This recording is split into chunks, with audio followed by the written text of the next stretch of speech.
Welcome back everyone, this is Joe. It's been a minute since I've done one of these, so I'm excited today to bring you a video on Tableau, which is another data visualization tool. It's the only video I want to do on Tableau. I just want to scratch the surface and mainly just do a video on it so you know that there's an alternative out there to Power BI. It's really just comes down to personal preference. I prefer Power BI just because that's what I've worked in most often, but you may find that this video leads you to wanting to explore Tableau a little bit more. So I'll do this one video on it and then we'll jump back into Power BI for another video or two, which should bring us to right around 40 videos in total on my YouTube channel, and that's as far as I have planned right now, so that will do it for the whole unit and for my time on YouTube, at least for a while, just because that's all I have planned and I want to put a bow on everything that I've talked about in the channel so far. But today we'll pick up right here with Tableau and Google Tableau Public. I am as always going to take you again all the way through install, and I'm going to show you the free way to do it, and Tableau Public is the way to do that. So Google Tableau Public, for me it's the third link here should do it for us, and you will have to make accounts, so just be aware of that.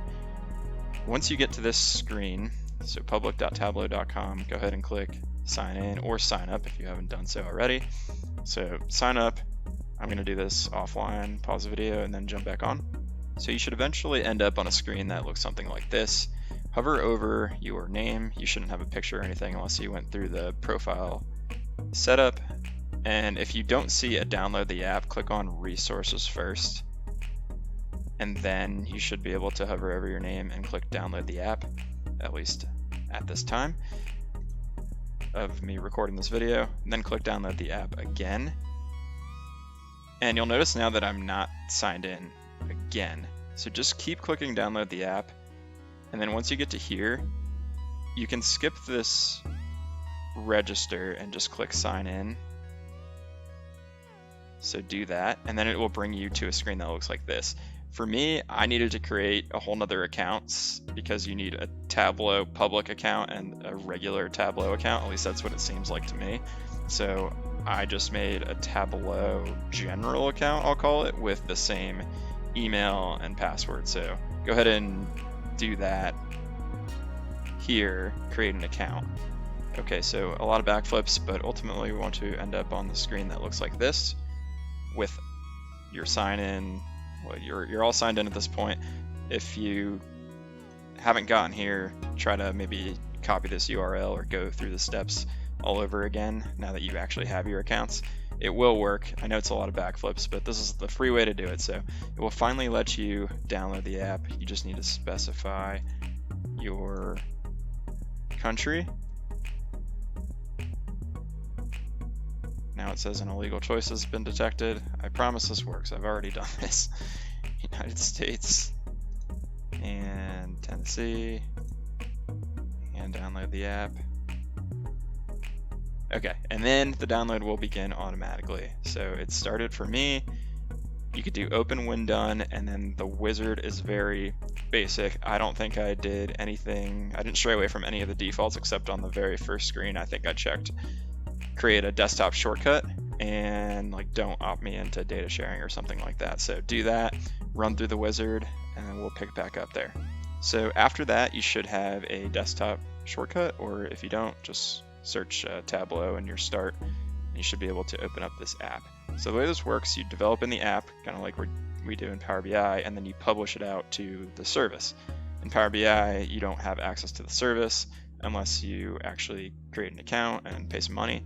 In Tableau, you can't save files locally, so you have to publish them out to the service, and then they take up space on their servers, but you can't access them from the app.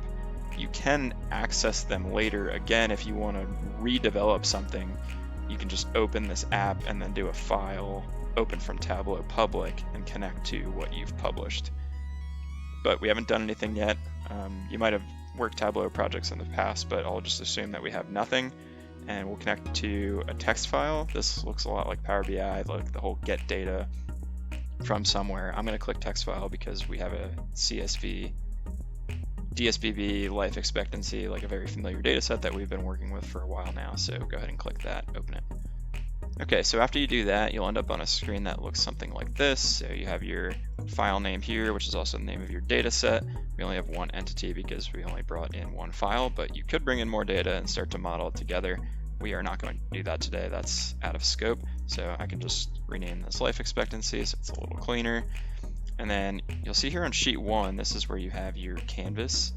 So the entity, the years, and then whatever measures you write or calculated fields. It's the same thing as you'd see it in Power BI. So let's just start to drag this in. Tableau is very drag and drop friendly. So if you do like entity in columns and you do your life expectancy in rows, you'll see that it actually just generates a bar chart for you.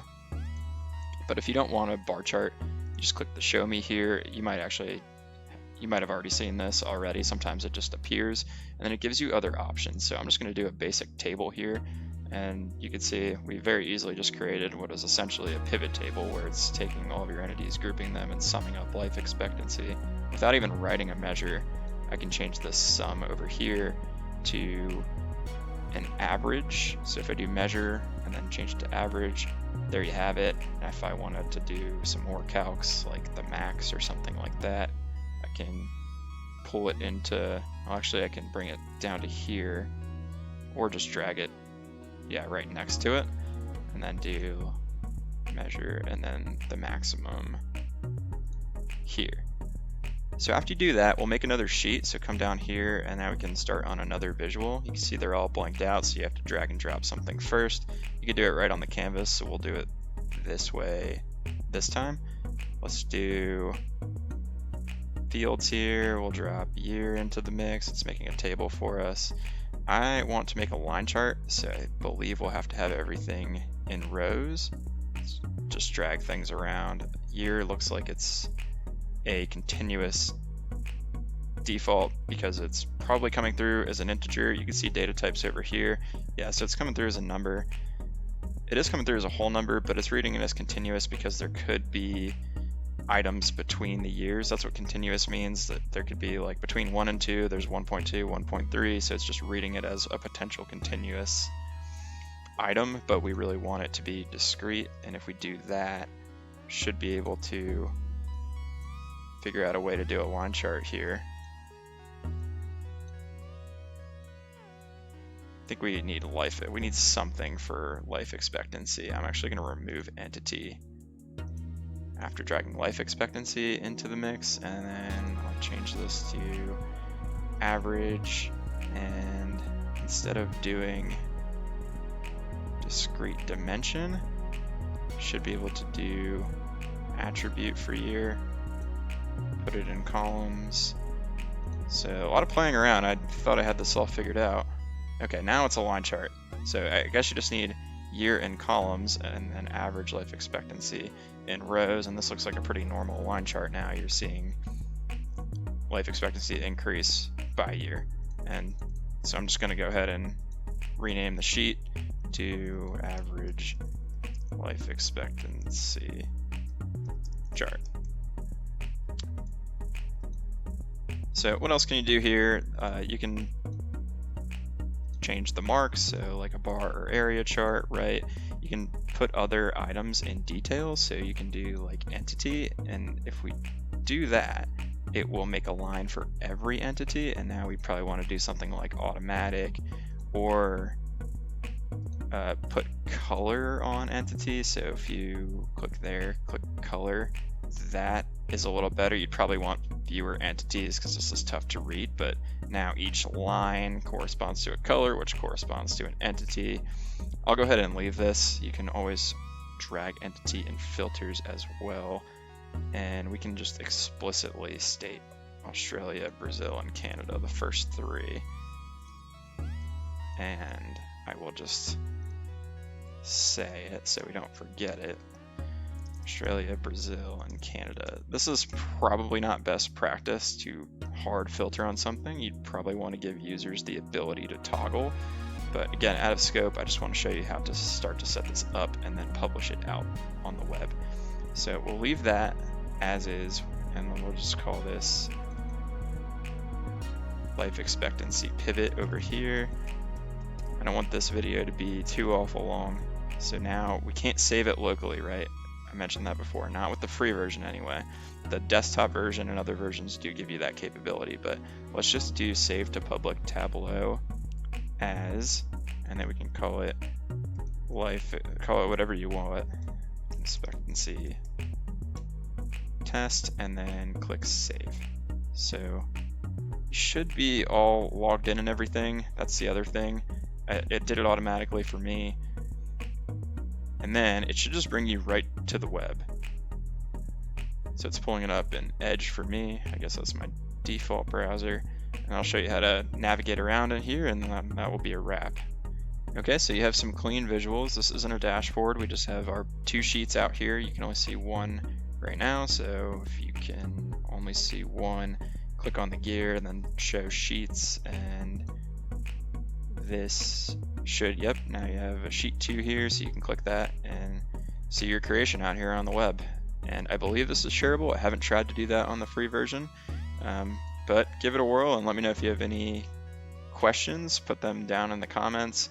I know this, we just kind of like glossed over this as a whole, but just wanted to familiarize you with it, let you know it's available, and we will focus again on Power BI in the next couple. But hope you enjoyed this, and if you are interested in this, I encourage you to go out to public.tableau.com and read the documentation out here. I found that the best documentation is right on Tableau, but of course there are other resources as well, all online. So that's it for now. Take care, and we'll see you in the next one.